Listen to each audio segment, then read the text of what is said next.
আসসালামু আলাইকুম প্রিয় দর্শক, আজকে আলোচনা করব কিছু রোগী চেম্বারে এসে বলে আমি বিয়ের জন্য ফিট কিনা, আমি সন্তান জন্মদানে সক্ষম কিনা। এই দুটি প্রশ্নের উত্তর এই ভিডিওতে আপনারা পেয়ে যাবেন। আপনি বিয়ের জন্য ফিট কিনা এটা আপনি নিজেই বুঝতে পারবেন। আপনার যদি এই তিনটি ইন্ডিকেশন ঠিকঠাক থাকে তাহলে আপনি বুঝবেন আপনি 100% বিয়ে করতে পারবেন এবং সন্তান জন্ম দিতে পারবেন। নাম্বার ওয়ান, আপনার যদি মর্নিং ইরেকশন ঠিক মতো হয়, অর্থাৎ সকালবেলা যখন ঘুম থেকে আপনি ওঠেন তখন যদি আপনার পুরুষাঙ্গটা দাঁড়িয়ে থাকে, উত্তেজিত থাকে এবং সেক্স করতে মন চায়।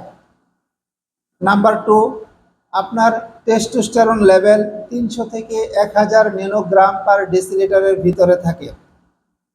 টেস্টোস্টেরন লেভেলটা যদি নর্মাল রেঞ্জের ভিতরে থাকে তাহলে আপনার ইডি, ইরেকটাইল ডিসফাংশন, লিঙ্গ শিথিলতা, প্রিমেচিউর ইজাকুলেশন, দ্রুত বীর্যপাতের সমস্যা, সাথে সাথে ইম্পটেন্সি, ধ্বজভঙ্গের সমস্যা আপনার থাকবে না, বরং আপনার লিবিডো অনেক বেশি থাকবে, সেক্স করার ইচ্ছা প্রবল থাকবে, আপনার দেহটা সুঠাম দেহের অধিকারী হবেন, নির্দিষ্ট সময়ে আপনার শরীরে লোম গজাবে।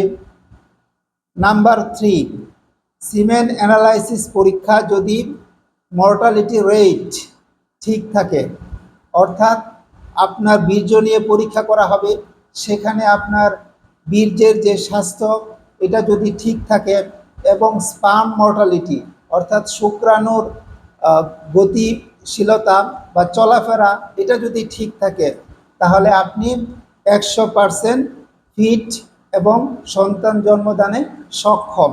আবারও বলছি, আপনার মর্নিং ইরেকশন, সকালবেলা যদি লিঙ্গটি ঠিকঠাক মতো দাঁড়ায় এবং টেস্টোস্টেরন লেভেল 300 থেকে 1000 ন্যানোগ্রাম পার ডেসিলিটারের ভিতরে থাকে, সাথে সাথে সিমেন অ্যানালাইসিস পরীক্ষায় বীর্যের স্বাস্থ্য ভালো থাকে এবং স্পার্মের মর্টালিটি গতিশীলতা ঠিক থাকে, তাহলে আপনি বিয়ের জন্য ফিট এবং সন্তান জন্মদানে সক্ষম।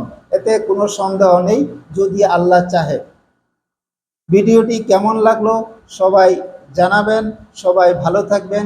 আসসালামু আলাইকুম।